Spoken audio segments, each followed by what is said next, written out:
Boom, rock and roll. Kia ora, everybody. What's up? It is Robett. Welcome to Robett Live, episode number 271. Learning a lot. Good day in New Zealand for the Friday. I'm in America. It is Thanksgiving. About to get super fat this afternoon. Hyped about that. Hopefully you're waking up and getting back into the mix. Without further ado today, ladies and gentlemen, CEO, founder of VYNE, digital weapon, ROI, online cool stuff. Ladies and gentlemen, Ricky Jack. What's up, brother? Morning, bro. How are you? Okay. Let's just Happy jump Thanksgiving. into it. Yeah. Thank you. I haven't. There's been no turkey as of yet, but being America, I have no doubt it's about to get aggressive later on, which I'm pretty excited about. That's the good stuff. How this came about for today was the context was last week? We were talking about how we'd spend $1 million today, and you messaged me and you said, "Oh, bro, mate, if it's 10 million, just bring it my way. I'll tell you what's up." And I said, "Well, funny you asked that, my friend, because here we are 1 week later and we're talking about digital marketing, whatever we're going to talk about, we're about to get into. For those who aren't aware who you are, what you do, tell the crew a little bit about VYNE, yourself, and give a quick bit of context before we get stuck into the very interesting chat around how we'd spend $10 million, my friend. Go for it. Absolutely. I'm Ricky Jack. I'm the CEO of VYNE Digital. I've been in the digital marketing game for probably close to a decade, I'd say, which doesn't sound like a hugely long tenure, but I think in digital, it's about as old as you get. So I would call myself a digital dinosaur. I started VYNE on the floor of my parents' kitchen in 2016. The reason it was in the kitchen is because my bed was in the lounge. I started with a laptop and a mobile phone, and I went to market with just the way I thought digital should be done, which is sort of like no contracts, just do good stuff, make good money, do good work for good people. New Zealand liked that message, and it went nuts. So business went massive, business went down, learned lots of lessons about making a transition from being a marketer to being a business person and all that good stuff. And so where we are today is we're a small team, small elite team that does good work for good people. And yeah, man, serial entrepreneur. I stole that line from you. That's what you call yourself. So. When we first met, do you remember when we first met? The day? Yeah, absolutely. That was the ASB Hackfest. The Hackfest. And I remember we had a quick chat and I was like, this dude is on some shit. But you were very like, oh man, I don't mess with this public shit. Like I'm just like in the stealth man. And you had like the black leather jacket on in the corner, all James Dean and cool and shit. Maybe let's say from then to now, say the last 4 years, maybe. Yep. What's the biggest shift in, actually I'll ask this. You've been in the digital game for 10 years. What is the journey so far for the masses of how they would think digital marketing, what digital marketing means for them from 10 years ago to today? What's the journey so far of digital marketing in the last decade? I think we like the biggest changes that we've grown up. We've been allowed to play with the big boys. So before it used to be like you did your marketing, and then there was also a splash of digital marketing, which you kind of knew you had to do, but you kind of didn't really know how, and you kind of just hired some kid fresh out of uni to run a Facebook page, and that was how it's done. Whereas now I think now we would call ourselves we're the marketers, and we do marketing, and then occasionally now you got some spin going to offline marketing. So if I said to you 10 years ago, let's do some marketing. Cool, let's get in the yellow pages, let's do some TV, let's do some radio. But that was really the only channels that were available. And so you knew what I said. Today, if I said, let's do some marketing, you go, cool, all right, Facebook or Google. You know what I mean? Whereas back then you'd have to say digital marketing to actually clarify. Yeah. So we've grown up, we've been allowed to play at the big boys table. But it's flipped though, right? Because I distinctly remember with Frontside 6 years ago, we created in the action sports business in 2007, the world's first same-day turnaround action sports web series on YouTube. Mm-hmm. That didn't exist before. And I knew that something was happening there. And my gut was, I thought that TV would flip to digital and the screen would then shift to, it wasn't available on the phone yet. It was still on, 320 by 240 HTML embed codes into websites, which were super funky and clunky.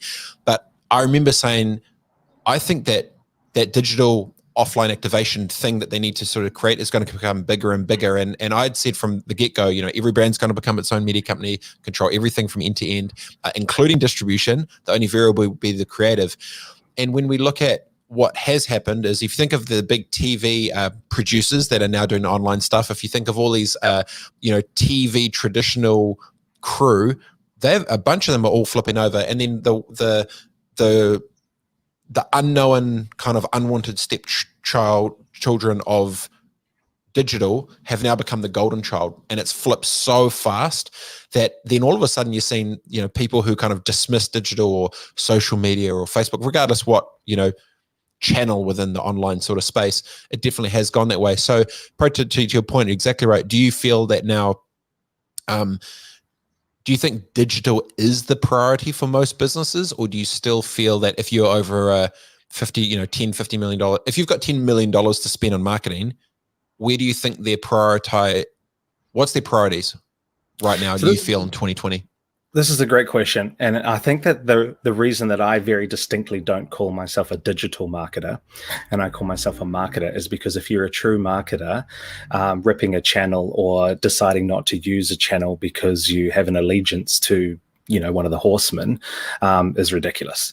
You still have to do the best thing by your client, and you have to do the best thing by what is right for the business. Now, in terms of spending money, mate, it's easy to spend $10 million on Facebook alone if you felt like it, right? It's really easy to just spend it on a channel. But I think, and this is where, you know, I'll answer your question around the $10 million. I think you have to earn the right to allocate your spend. And I think that channel spend is just a mechanism, right? So you choose your channel last. I think people go, oh, we need to do Facebook because, you know, everybody's on Facebook and we have to be on Facebook. And I think now chances are you're going to end up doing some sort of spend in some way, shape or form on Facebook. But what message are you going to use? What part of the funnel are you servicing? What objections are you overcoming in your sales funnel? And how are you going to distribute that? And so the way that I think you spend money is typically I advise people to spend it bottom up. And until you've exhausted the opportunity at the bottom of the funnel, you haven't earned the right to spend further up the funnel. And so what do you mean bottom of the funnel? So, okay, so if I'm talking about like, so I use a little bit of old school language. So I have this really amazing opportunity to be born in 1988, which means I was raised by parents who are traditional.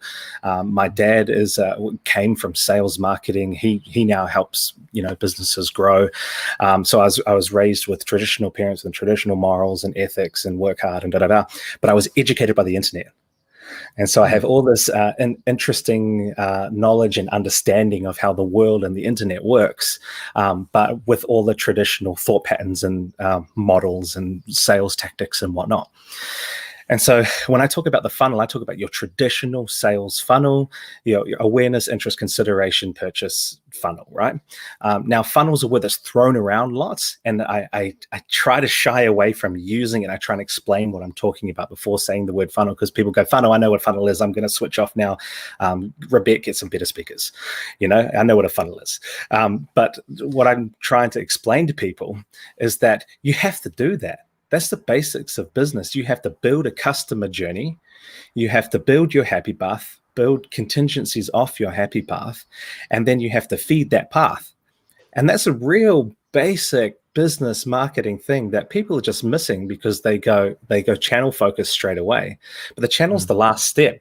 The first thing you do is you build your funnel, you build your business funnel, you build your customer journey. The second thing you do is you build the experience that you want your customers to have inside that funnel. And the third thing you do is choose the mechanism to deploy and make that funnel efficient. The last part is where you choose your channels. So you haven't earned the right to spend your $10 million budget until you have got those two other things in place, and then you can get to budget allocation. So do you feel that the reason people are jumping to $10 million of Facebook ads is because it's you know, clickbait education for where they feel the wave is going, but they don't know how they're getting there or what board they're riding or whatever? Like, do you feel that people are jumping to this ... by default because that's where everyone else is? Like, that clearly this maybe reads into more of the headspace of the decision makers of not wanting to be wrong at this point? So is it fear-based leadership? Absolutely. So there's a few key parts in that. I think the companies that have $10 million to spend on marketing are typically still an older generation that have that budget.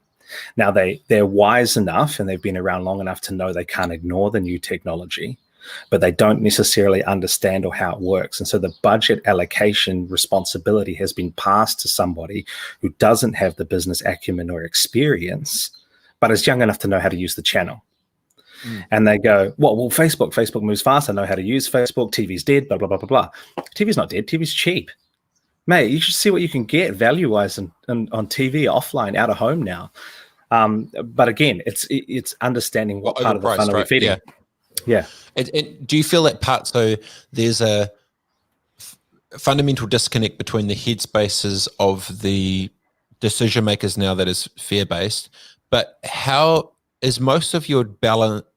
Rewind 10 years, you have to try and explain what YouTube is. Now, what's the biggest handbrake in terms of education when it comes to these decision makers and businesses? Like, what's the bit that you're having to copy paste a million times a day? A little bit. Probably the main thing I come up against is ego, narcissism. When I sit in a boardroom, they go, this young guy, he's got one business that's done 10% of my revenue, and he bloody lost it in the third year. What's he got to tell me? And it's like, I'll listen to him because whatever, my marketing manager set it up. But there's a little bit of like, so actually I've become a bit of a psychotherapist in ways to actually stand in there and pinpoint and needle people's insecurities and say them out aloud just to break them down enough so that they'll listen. And I go, I'm not trying to get your budget. I'm not trying to steal your money. What I'm trying to do is get you to use it efficiently and use it in a way that's actually going to make a step change in your business. And so I got to have those conversations with people. But typically what it is they've thrown their business brain out because they don't understand the technology. So it's like, give it to the marketing manager, spend 10 mil on Facebook, great. But there's no question after that. It's like, we just trust the digital marketing manager or the marketing manager to understand that. But they don't go, what did we get for it? Is it possible to track it? Do we know what our return was? How many leads, sales did we get?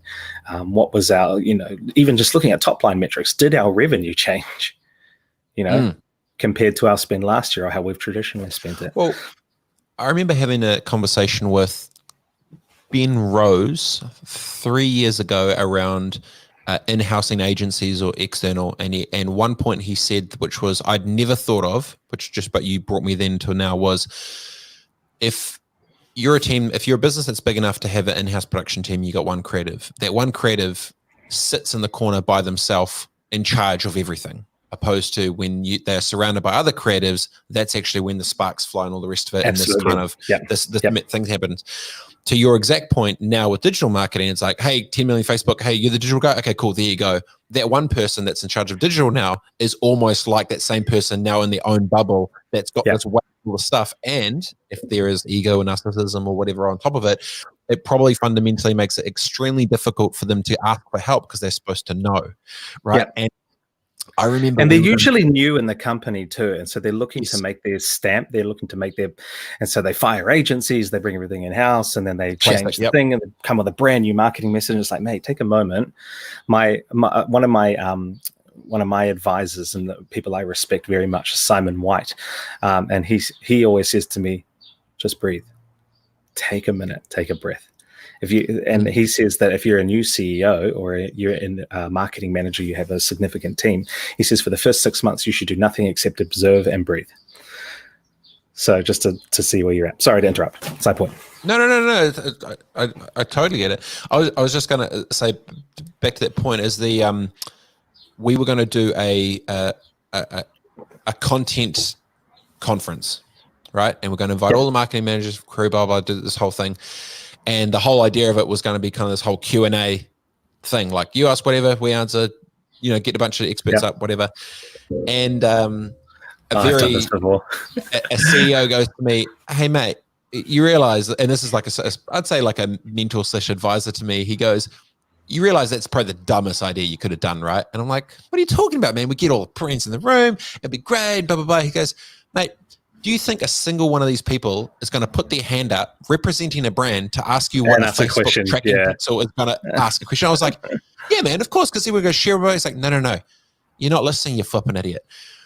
If they put their hand up and ask a question, it is showing to every other brand that they don't know what that thing is. So out of insecurity and fear, no one's going to ask shit. Everyone's going to sit there because they don't actually have a safe space for them to ask the actual question.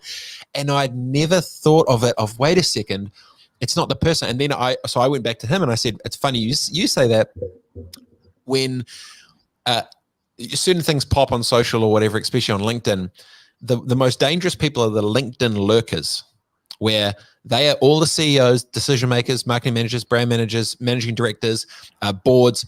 They don't like or comment on anything, but they observe everything. And you won't see that they've seen it. But the thing is, let's say for argument's sake, Steve Jurkovic from CEO of Kiwi Bank likes this epic new BNZ campaign and was just like, that was epic. Shit, yeah, mean. That's not Steve saying that's dope. That is the biggest competitor saying that the competitor is awesome. It's like, oh, I drive Porsche Range Rover. It's like, this is better. And it was funny to your point before about leaders being fearful of not knowing. It's almost extrapolated out even more in 2020 because it's not only wins by default, it is the setting of where all this attention is. And there's a huge lack of safe education of like, where does the marketing manager for Ferrari go to learn about Instagram influencers in a safe space, or to ask questions about tracking pixels and flipping EDMs or some shit, right? Like, do you think there's actually just an overarching disconnect of the ego, the leaders and their emotions? Like, is this, I know we're talking about digital marketing, but actually we've just brought up the same thing 4 different times, which is the decision makers don't have safe space to ask. How is that, does that make sense to you? Does that ring true in the same thing, but we're talking about different things? Where does that sit with you? Nah, that's really common. And I think that's the space that I actually like to play in. And it comes from what I was talking about, where I was raised with morals and ethics, be kind to people, respect people in their position and experience and stuff like that, but educated by the internet. So like the whole ethos that I carry is I want to teach people. I want people to learn because I want business to do better. I specifically want New Zealand business to do better. And so I think that's, and I have seen it. I've seen it. I wouldn't lump everybody in that same basket. I've seen some really, really humble CEOs. I go to the CEO Institute, which I really, really enjoy. Now, I absolutely love the people in that room. I'm probably the most junior person by about 25 years. But that's the perfect room, though. Absolutely. The most humble group of people that I hang out with, and I learn so much. I'm just like a sponge. And what I found is, like, when I was first there, I just said nothing. I just sat there and took notes and just heard all these amazing things. And then, they would ask a digital question or something, and I would open my mouth. And I just saw like 15 people, senior, pull out notebooks and start madly writing notes. And I was like, whoa. This is crazy. Of course, like of course they may not understand what Facebook is yet, and it was just so cool to be able to connect with people on a level where they're, they have humility enough to go, actually, I don't know what this thing is, and that's fine because I'll learn pretty quick, and my business will be better for it.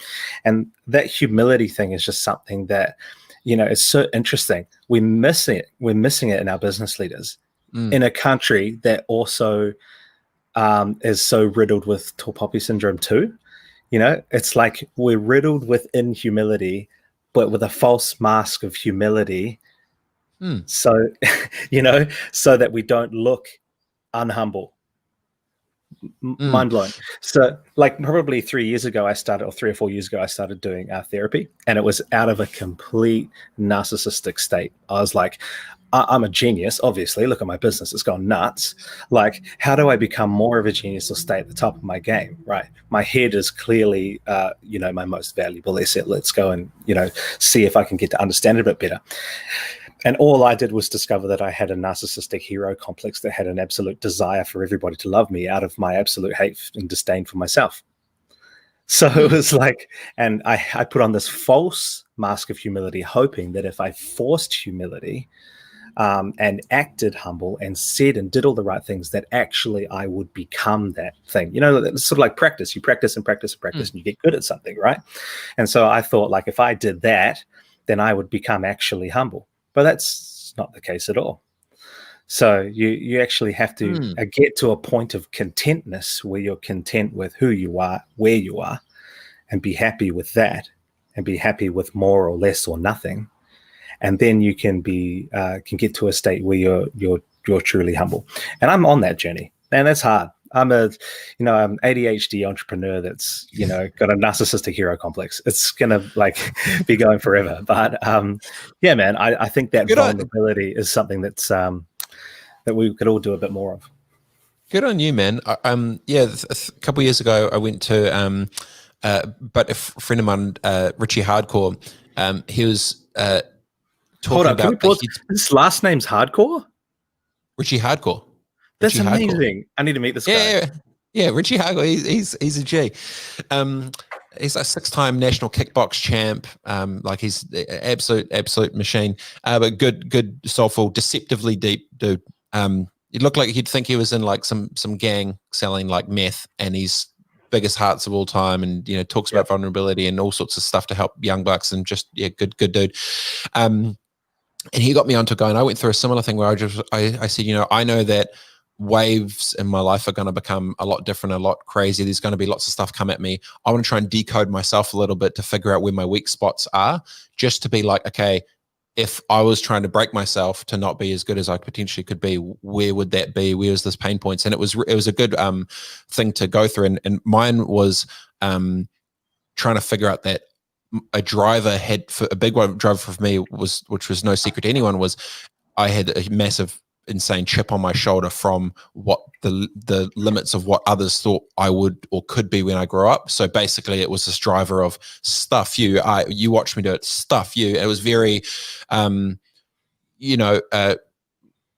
confrontational to the past of what they thought I would do, and then another good friend of mine, movie dude, he said, you need to transition from that kind of prove yourself to others mentality to provide value to the platform which you now have. Because if you stay in that with that energy and that anger of the stuff you to the world, then you're just that old angry washed up dude who just hates on all that shit, which brings literally no value to anything.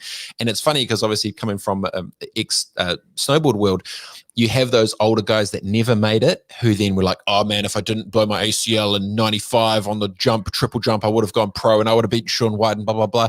And it's like, bro, like that time's gone. Like it's not, you don't want to get stuck in that sort of space. So, but it's interesting, which loops back around to leadership was, you would have remembered last year, one of I think the best leaders that is exactly like what you're talking about is Rob Lee, the ex-MD from IBM. And, when we were at the Power Moves retreat, so he's kind of in my inner circle a bit. And his energy to listen is, and it was funny, we were there on the first night when we did for those that listening, we had, Power Moves retreat, bunch of 100 of the homies all went down to Queenstown, Chatham House Rules, kind of silent stuff. I watched him on the first day and no one really knew who he was. And we were at dinner and I still remember, and I was sitting next to someone and I looked over there and they was like, oh, what's that guy's deal? Like he hasn't said shit like all day. And I was like, that's why he's the gnarliest.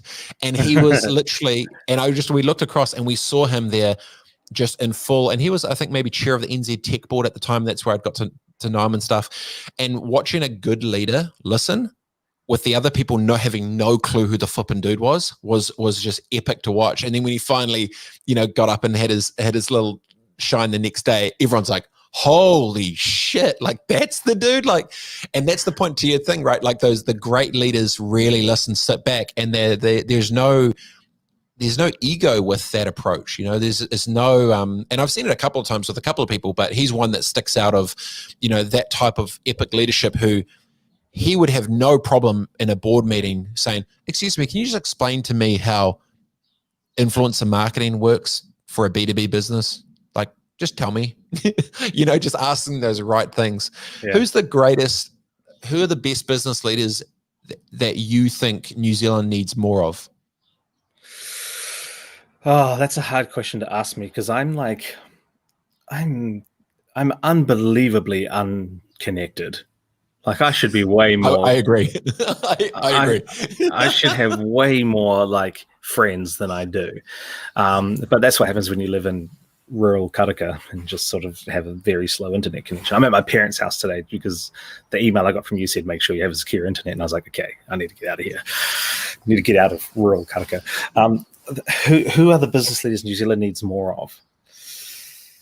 I honestly believe that the values that that New Zealand rugby holds, where they distinctly make good men first and then make good rugby players second, is something that I think New Zealand business can learn a lot from, which is if we make good leaders first or make good people first and then get them to become business leaders, that'll go a long way. So some of the privilege at the CEO Institute of having the CEO of New Zealand Rugby come and speak to us, and the line that they take when it comes to morality and ethics and humility is unbelievable. Any sniff of anything, they put the rugby player right in front of the media, make them publicly apologize, make them do their time, make them. But then the best part is they support them on the back end of it. They immediately put them into therapy, into coaching, life coaching, whatever. They repair their relationships or whatever. And then maybe then they get an opportunity to play rugby again. But they just have this ruthless sort of like, we will have good people first and we'll have good rugby players second. And I think that's why New Zealand's so successful at rugby too. You know, it's not that we necessarily have the best individual players, although we probably do have a lot of the best individual players, just because the depth of New Zealand. We're not talking about rugby, but because I just think that the culture that's ingrained in that organization is, you know, we're going to be good people first. And I think that companies need to take lead on that. One of the things that I did, which I thought was a good idea, and I don't know if it was or not, my staff will tell you, but when I started doing therapy, I actually offered it to my team as well. And I said, anybody can do subsidized therapy, and VYNE will pay for half of it. Because I believe that self-awareness is one of the greatest assets that a human can have. And if I can have good people, then, you know, we'll be good marketers, because we'll be trying to do a good thing. Because I believe that marketing is revealing the true value of something, not trying to sell shit to someone under some, you know, false overinflated headline. Right? It's revealing the true value of something. And that's why we do good work for good people. If you don't have a good product, don't even call me, because that's the number one thing that has to work first, your product or your service, right? In marketing. The key part on that is, you know, if they're back to the rugby thing, if they're making good people first and then they do good rugby leagues, it's that the priority is the internal goodness first, and then becomes the external greatness of the output, right? And I think in most businesses that are either publicly traded or if they're large and big, that are unfortunately driven by the next quarterly earnings report, that short-term thinking usually puts the external at the forefront instead of the internal. And just recently I watched a interview with the Whole Foods founder getting bought out by Amazon. And they said, what was the best thing that happened for it, or whatever it was, outside of the billions of bucks that just rolled into his back pocket? And he said, for the first time, even though we were publicly traded and everything, for the first time we actually got to think and act in the long term, which is what our business was about. It was that's what the leeway that Amazon actually allowed us, was the ability for us to think of not the next quarter with any shareholders getting pissed off because we discounted rice to get more people to come there twice a week, or whatever the thing was. And it was just really interesting, like at the top echelon of the billions of dollars in the world that are rolling around, the winning formula, weirdly enough, goes back to long game, not short game. 99.9% is short game. I actually think that that's that quite often we use it as an excuse too. Like we're just like, it's easy. Yeah. Like the platforms are changing so fast, we just have to keep up with them. Or yes, the quarterly earnings, I have to keep my board happy. And the board's like, we have to keep the shareholders happy. But it's like, well, actually, if everyone just talked to each other and got on the same page about what the goal for the business was, then we could build something that creates that goal. Like if the goal for Whole Foods was to have a giant exit in 5 years from now where maybe Amazon would buy them, then would they have done the last 5 years differently? You know what I mean? 100%. And it's like, just talk. Are your shareholders in on that journey? Like at the AGM, mate, get them out and just be like, we're going to sell this thing in 5 years. If you What's don't the want to day be one thing from Amazon, right? That's Bezos' day one day letter. one. It's always day one. Always day one. Day one. Yeah. So on that, right? If you were to scale your business up to a global behemoth, You talking about my business or a business? yeah, like let's say yours. Let's say if you go to take you and you say, all right, Ricky, here you go. You've now taken over, half of the top businesses accounts in the world. Go. How would your headspace be leading an organization of that size? How would you keep it with the same morals and ethics? How would you drive that culture? How would you scale that culture and the success of what you're about to be, I guess, VYNE Amazon?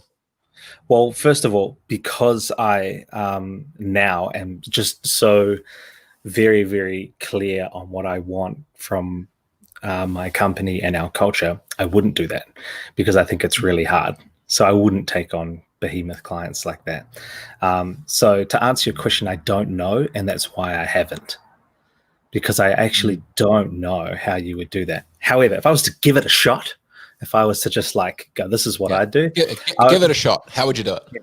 Yeah, I would try. I would do my best to speak to to get in the same room as the business leader and the board, and sit down and spend a half day with them.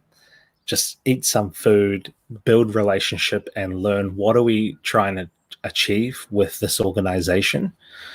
And I'd probably ask questions like, why? What's the end game? One of the first questions I ask most businesses when I meet with them is, why do you do this? Why do you sell camper vans? What for? Like, if you would just want to make like some good money every year, just go get a job. Like, why are you running a business? Why? It's like one of the hardest ways to make money. The start with why thing, right? So you. Absolutely, yeah. But absolutely. The ultimate purpose, unless you have a purpose or a why that's greater than yourself, then it can be achieved. And if your why can be achieved, then now you have no purpose. So you have to have a purpose that's ultimately unachievable.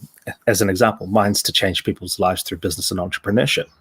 I can never achieve that goal. I can never hit it and go, did it. You know what I mean? Because there's always more people I can impact and learn from and teach and whatnot. So to come back to the scenario, that would be the first thing. I was like, why are you all here? Why are you on the board of this company? Why are you the leader of this organization? And how can we do what it is that you are wanting to do? What percentage of the rooms that you're in when you ask that question do you actually believe the answer they tell you when they're in front of others? And the actual reason is maybe they don't actually like what they do, or they aren't actually passionate or driven for that role. What percentage of people are faking their title? I always get it out of them, but I'd say probably 70% of Kiwi people that I speak to are actually okay with being vulnerable if I've demonstrated vulnerability first. So tell a bit of my story. Say I always mention my failures because that's the easiest way to open up vulnerability. I say VYNE started, it kicked ass. We did $10 million in our first 2 years, and I lost it all. Lost everything, went into like crazy debt, and just like trying to and now we're rebuilding again. We're a good, profitable business now, and that's where I want to keep it. And so that sort of like vulnerability is now opened up and said it's actually okay not to look like a superstar in front of me. And so, having that, leading with that vulnerability means that it sort of opens the gate and makes it okay. But I can read people pretty well. So the 30% that do give me some BS answer, I just call them on it. It's like, I'm come on. Yeah, I'm there to like my company does good work for good people. If you're not going to be a good human in front of me, I'm not going to get your business anyway. So like, I call bullshit on what you just told me, and like tell me actually what it is.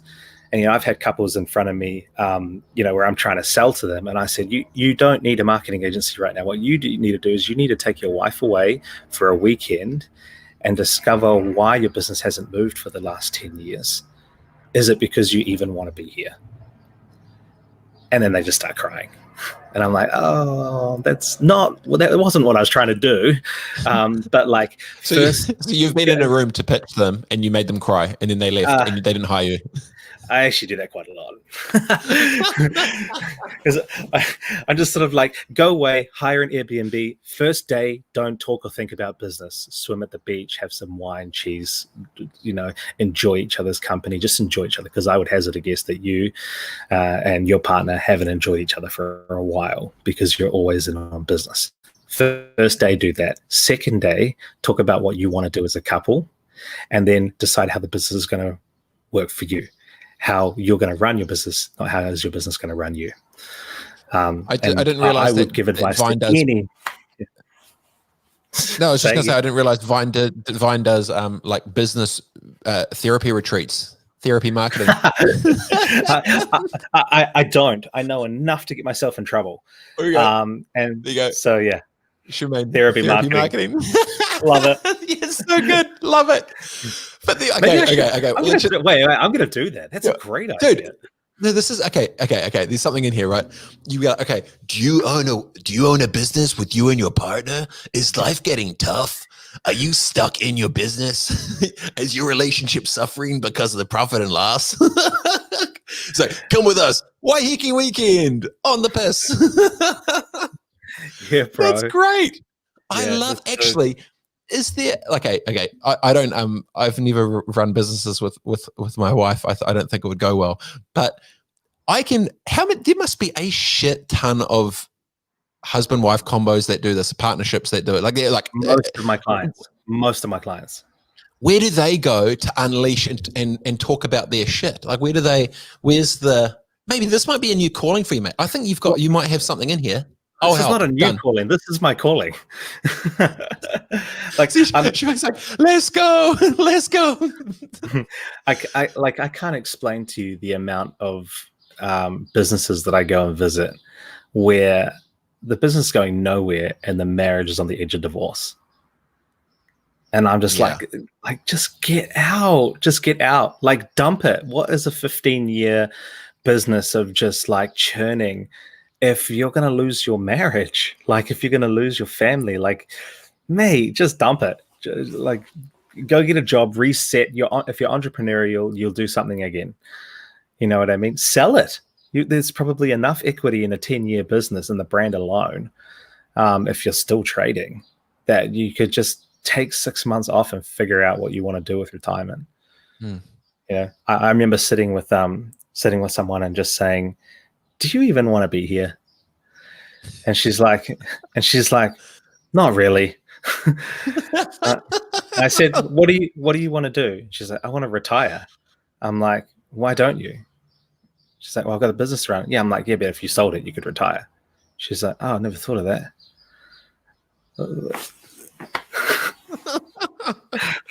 Yeah. Okay, I've got it.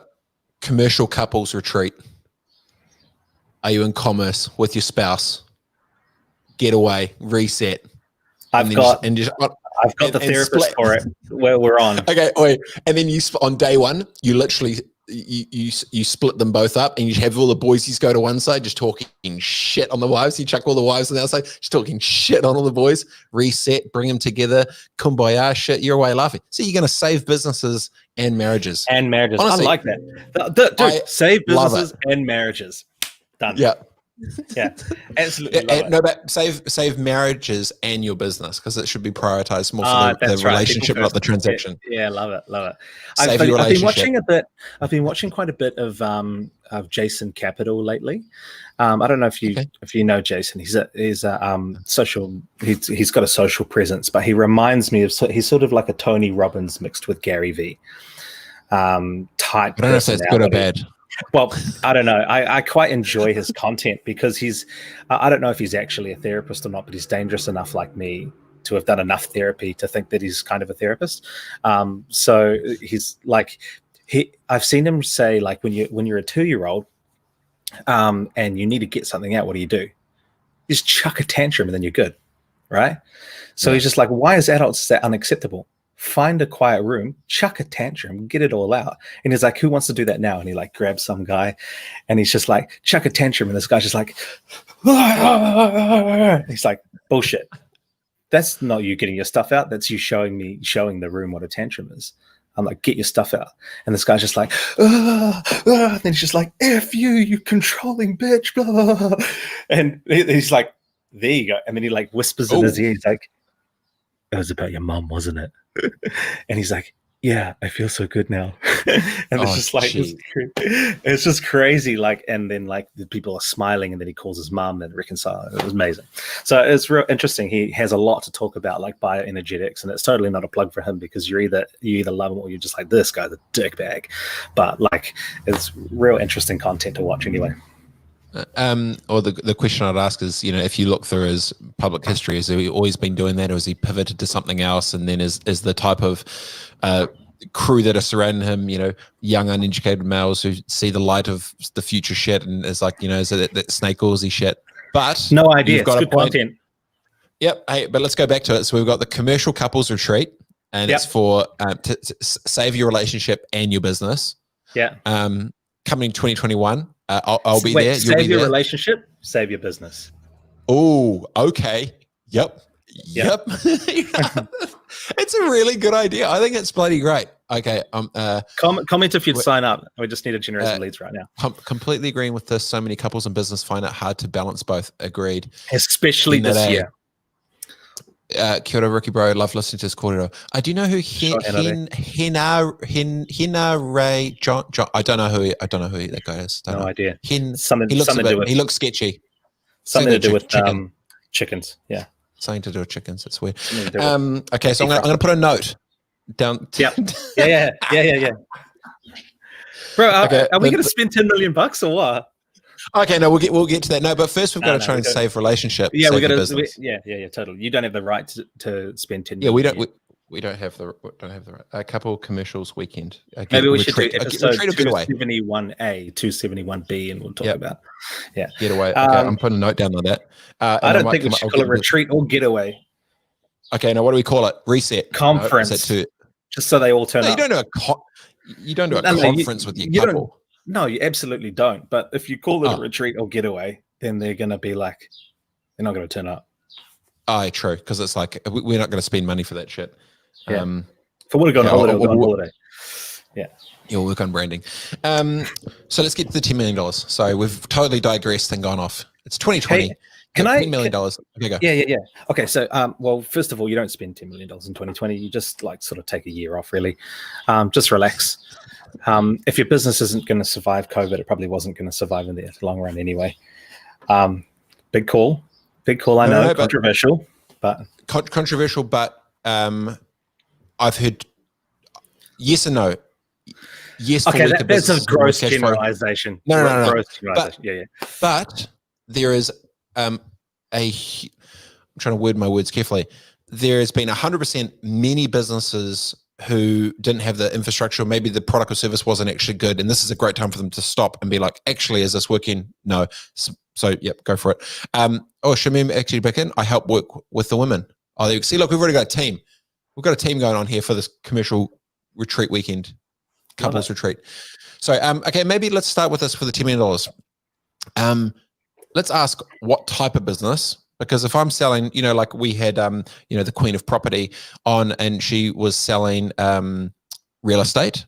Yep. Let's maybe go for what's the most popular New Zealand small business? A B2B service-based business in Auckland. I'd go B2C high ticket is going to be whether it's it's service, selling trailers, selling. There you go, selling trailers from. All right. Tauranga. I sell trailers in Tauranga. From Tauranga, and and it's me and my business partner Henade, Hennaday Chickens Johnson. I've got $10 million, and I've got, obviously, if I've got $10 million to spend, I'm already national. I'm already well known. I'd be like a higher quip of trailers. I've got 20 locations. I've got a couple thousand trailers. $10 million to spend. Go. Yep. Okay. So first of all, park the $10 million part, and let's get your business sorted out. And then allocating the $10 million will become easy. If I just dive into right now, just saying, oh, you'd put 2 mil on Facebook, you'd capture, $1 mil a year on Google Ads, every marketer and their dog will just rip me apart in the comments and be like, I'd never do that. I'd never touch influencer marketing. Okay. So, because there's many ways you can skin this cat. So, dude, can I share my screen? Can I do that? I don't know. I've never done it before. Is there an option to do it? Or you want to give me a website and I can click it up, or surely you can share a screen, can't you? Oh, let's give it a go. Share screen. Sharing screen easiest with 2 monitors. Share screen. If it does, we'll here we go. Okay, I've got additional stream. Hey, look at that. Oh, here we go. You got that? You're in. Yeah. Okay, cool. So just real quick, all right? Everybody knows this, right? You've seen a funnel before. Everybody knows what a funnel is. But I think so. The basis, what I believe your basis of your funnel is it overcomes objections before the customers have them, right? And these are the main objections or main questions that people will have. So I'm not going to spend any time on this, right? This is just like basic funnel stuff. And then how you overcome it with things in your business: credibility, integrity, features, benefits, sales pitch, blah, blah, blah. All right. So funnels remove friction on the pathway to purchase. So answering a $10 million question, well, I've already done it. So I actually just Googled a cycling brand and decided to use them. So I'm going to move through it real quick. So who are you and what do you do? Wait a second. Hold on. Yeah. Did you just build this slide deck for the question that I gave you last week? Like, you did homework and came prepared? No. Okay. I've been presenting this for 3 years. Oh, okay. So I was like, dude, I don't even prepare for this shit. I've presented to for Shopify on behalf of Google in Australia, Singapore, New Zealand. I've done the same talk everywhere. So I preach this for life. Okay, cool. Okay. So you can see the 3 columns here, and those were the 3 things I was talking about at the beginning. So you answer the questions first. So these overcomes all of the objections. Just moving through it real fast. Like if someone wants a full presentation, just hit me up. I'll send it to you. Okay. The second one is you build your customer experience to match your funnel. So at your brand awareness level, your brand mission vision, who are you and what do you do? What's the experience that I want them to do? I want them to recognize a logo, maybe visit the website. I want them to engage with my brand in some way. So either have an emotion that goes, yes, I engage with this brand. I engage with innovation, premium cycling products or whatever. Then you do it for all of them. Yep. So you can see like what's the experience you want them to have. I want them to have free shipping. I want them to have fast delivery. I want them to have updates of their delivery, in some way, shape or form, email, text, whatever, messenger. Doesn't matter. We haven't got there yet. All right. Only once you've done all of these things, now do you have the right to choose what channels you're going to put them on. So only now can you start to allocate your budget, right? So you can see you've got your experience, then you choose the deployment of them. And then the budget allocation, this is the question you're asking. The hard work is already done here, down at the bottom of the funnel. So the further up you go, the more it costs to acquire and the longer it takes to convert. So although it might be cheaper to get people in the top of your funnel, it's going to take them a lot longer to get them from the awareness level down to the purchase or advocacy level.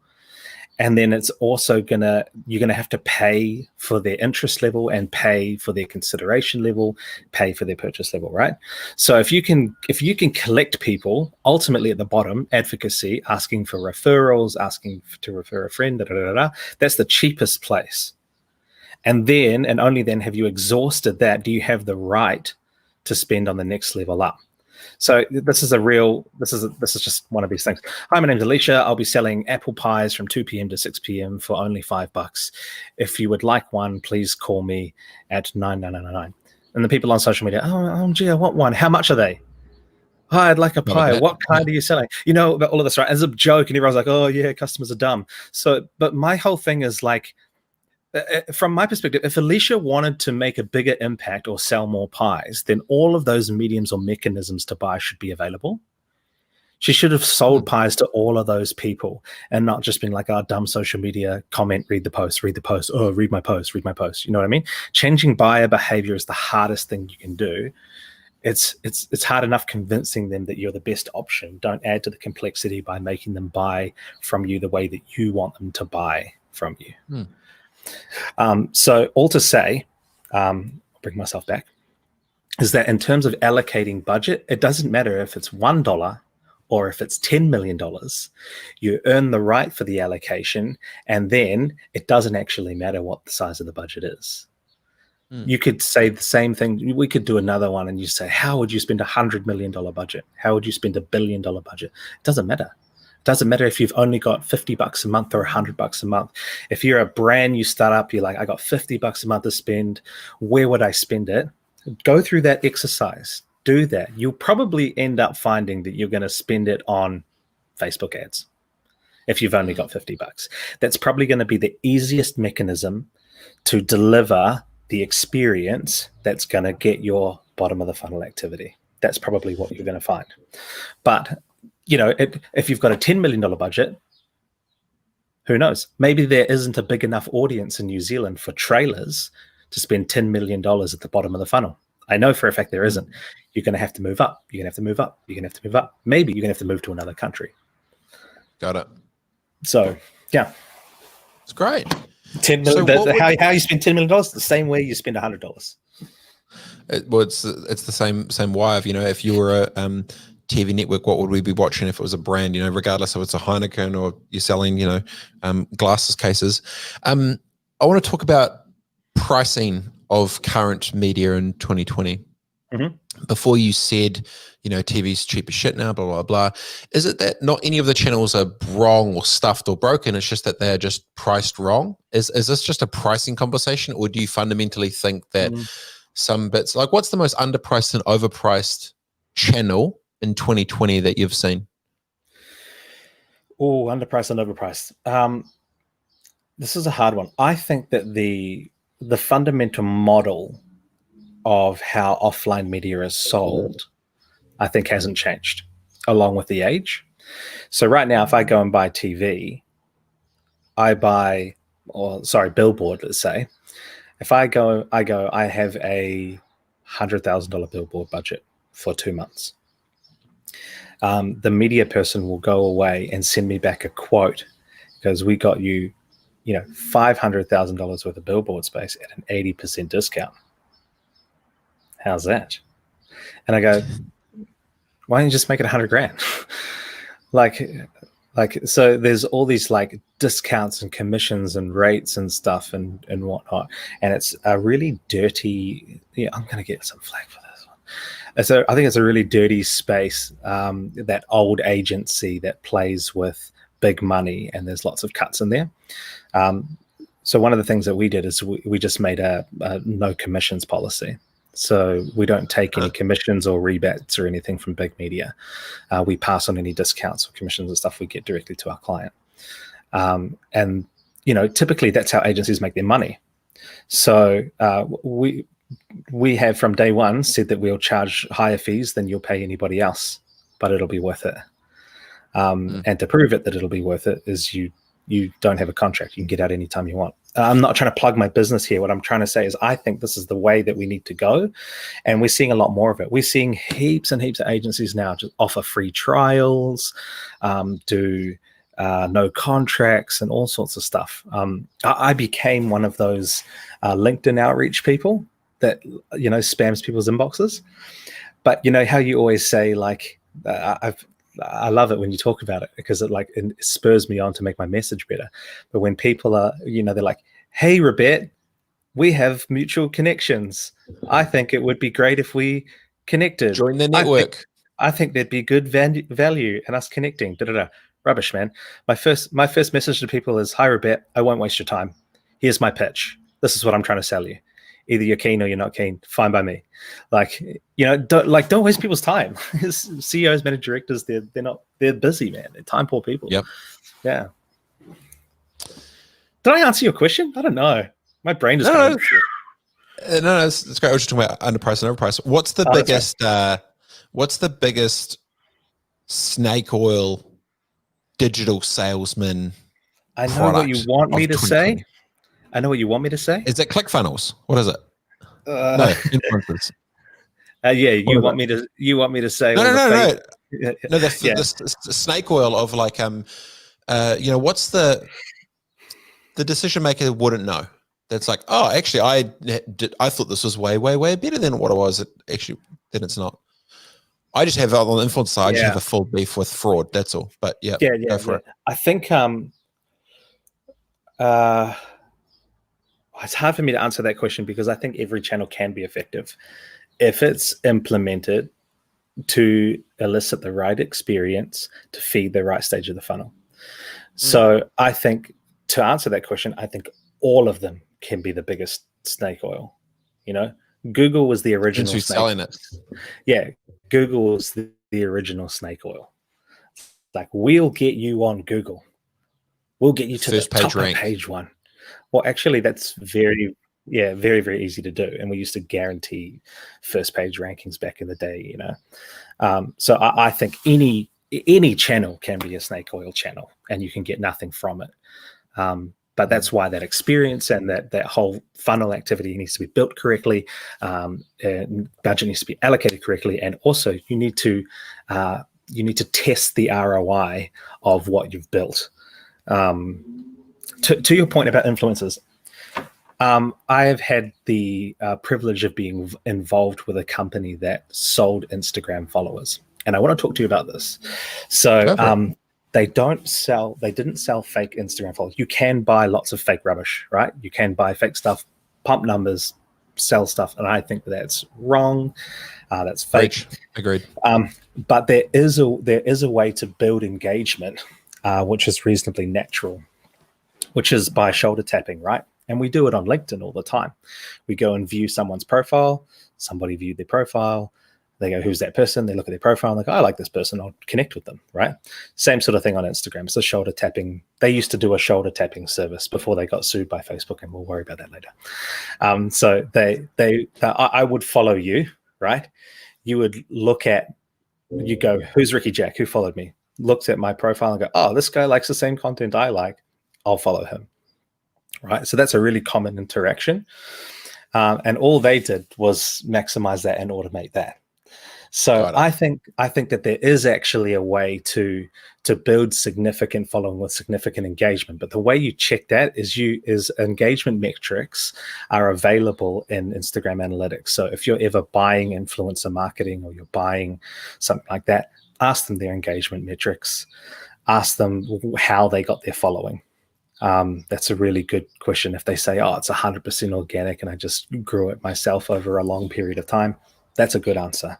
If they go, I became famous and everybody followed me, warning bells. Well, it's also when you track the a bunch of different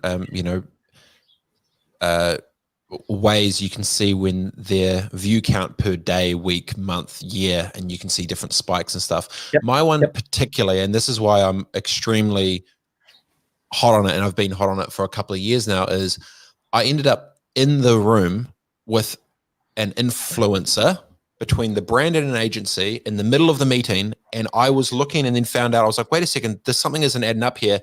And then I asked, just, hey, just go stop out for a quick sec. I basically like torpedoed the meeting. Then they went to the lawyers and they add an additional clause in saying, hey, you take full accountability and responsibility for the authenticity of your following and the commercial blah, blah. They like put some shit in around it and then it locked it down. And I remember specifically sitting there going, how has this happened? And if this mustn't be the first time this has happened. So where's the bit that's broken? And essentially what had happened was the influencer had bought a bunch of fake followers. Like I'm talking 50,000, let's just say for argument's sake. Yep. They then had gone to an agency and gone, hey, I have, for argument's sake, say 73,000 followers. I would like to work with this brand, blah, blah, blah.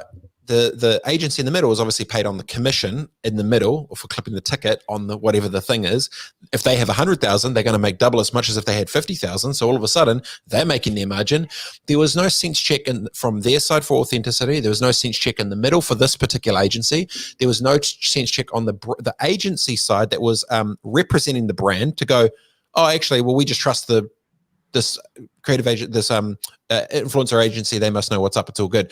I have nothing wrong with like, I get so hot on it because it screws the people that are legit. It screws the people that are like genuinely trying to do stuff. Absolutely. 100%. It absolutely just destroys their whole business. And that's their livelihoods, that's their rent, that's their whatever else. And I just remember sitting there looking at this individual going, you are just a piece of shit. So I torpedoed the meeting, like 100%. Good. I was like, yo, I forget what I did. I basically took the brand outside and said, hey, you need to walk now. Like this isn't, so I went through that. They got lawyers involved. All I was saying was there needs more transparency to exactly to your point, the totally agree. Authenticity of the numbers, because at the end of the day, in my opinion, it's fraud. If I buy 50,000 followers and then I say, hey, Pantene Pro V, I'm going to be the spokesmodel for you, and I've got all these flipping followers. And then just recently, I don't know if you saw Dan Bilzerian in the States, the big crazy Playboy guy. Yeah.